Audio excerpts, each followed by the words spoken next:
Hello everyone, welcome to the In Out Crowd, our mini-mentory where we discuss and dissect all things queer from present and past years. I didn't even mean that to rhyme, I'm just that fabulous. It is of course the month of June, which is our little pot of gold across a rainbow of the year. And it's of course Pride Month. While we encourage celebrating and commemorating our community throughout the entire year, Pride Months can be a great way to take stock of where we are as rainbow children, both locally and globally, where we're going, and maybe most importantly, where we've came from. To start off, we're going to have a look at some of these historical events in Scotland and the rest of the UK. Some are lovely, some are ugly, and as Regina George would say, some are just plain fugly. Nevertheless, you don't need a library card for this segment.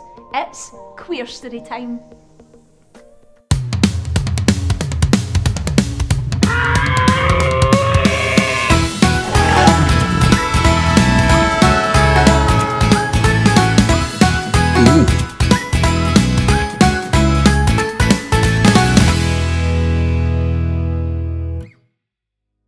So with the topic of Queerstory, we could go anywhere with it.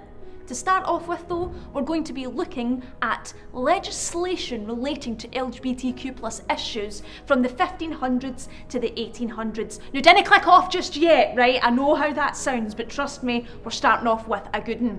The 1533 Buggery Act. Note that that was their words, not mine, okay? This was an act of parliament that moved the issue of that kind of intimacy from ecclesiastical courts now to a state level.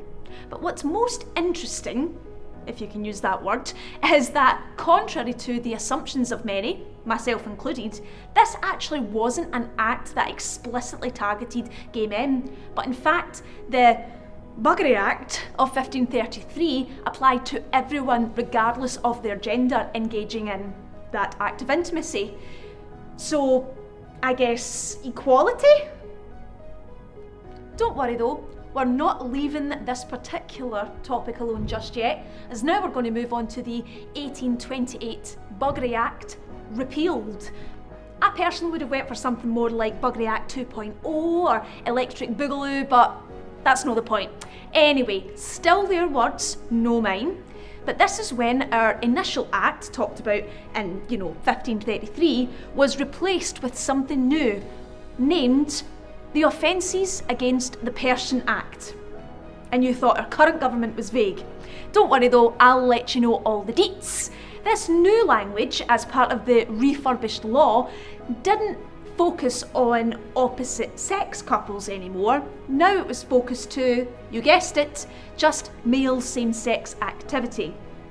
At this point, any men who engaged in the, act of intimacy, run that side, with other men, remained punishable by death, whereas now, opposite sexes were free to roam this option, if you will. Considering that actually this is still the case in many countries even today, really makes you realise how much of a load of bull-friendly beef Wellington it is. And that's my words, no theirs. Sticking on with our 1800s theme, we're now going to move to 1885, which is when the Criminal Law Amendment Act was passed. Now, part of this act was used to prosecute those who had engaged in, quote, any acts of gross indecency with male persons. Additionally, this act reduced the previous minimum term of hard labour for those charged with this gross indecency from 10 years to 2 years. Small wins, I suppose. And that, my friends, was your Queerstory time. That's bra. Although we don't have to look so far back into history to see the kind of effects that social and political issues have had on our community. For example, the effects of the HIV/AIDS epidemic of the 80s and 90s are still very much felt today, from the positive to the devastating. For example, We have gained so much learning and understanding about HIV. Simultaneously, we've seen equal amounts of stigma against sex and perceived promiscuity of queer sexualities. On top of that, as many legal wins that we might have seen in the UK and America over the decades, we have seen an influx of social media pushback from TERFs of Twitter and swerfs of Insta to an overall rise of documented hate crimes. There is one artist who embodies the bittersweet, cautious optimism of LGBTQ+ history and culture. An icon of queer art and social justice alike, Keith Haring. As part of our work in progress productions Small Town Boys, we looked at the evolution of Haring's work across his active years, especially how his artwork developed after his HIV diagnosis, which unfortunately ultimately caused his death soon after. We also included various newspaper headlines as part of this research, particularly ones that directly attacked our community in relation to the HIV virus, saying it was a gay plague and it specifically targeted gay men in our community. Now, I wonder what kind of insensitive newspapers would ever say something like that ever again. Nevertheless, with these inspirations, we created a movement segment inspired by Haring's art style, specifically his Once Upon a Time bathroom mural, his artistic message, and the aforementioned mass media attacks and misinformation that deeply affected our community and only exacerbated the stigma of HIV/AIDS at this time and the times following. This segment, part of our wider research for LGBTQ+ productions and projects, Headlines.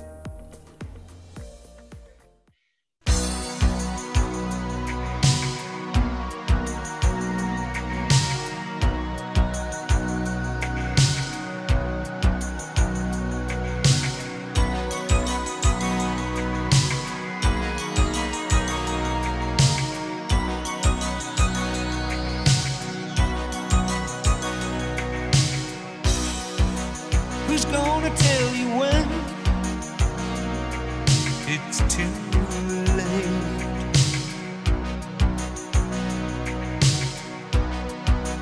Who's gonna tell you things aren't so great?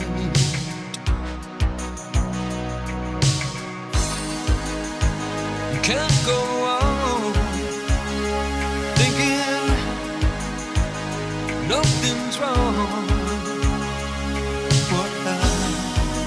Who's gonna drive you home tonight?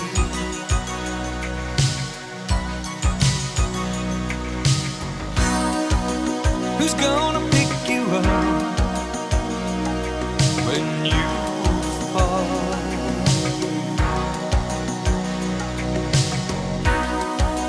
Who's gonna hang it up when you call?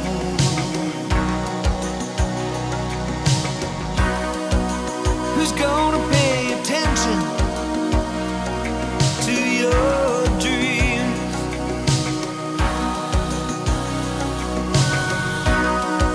Yeah, who's gonna plug their ears when you scream?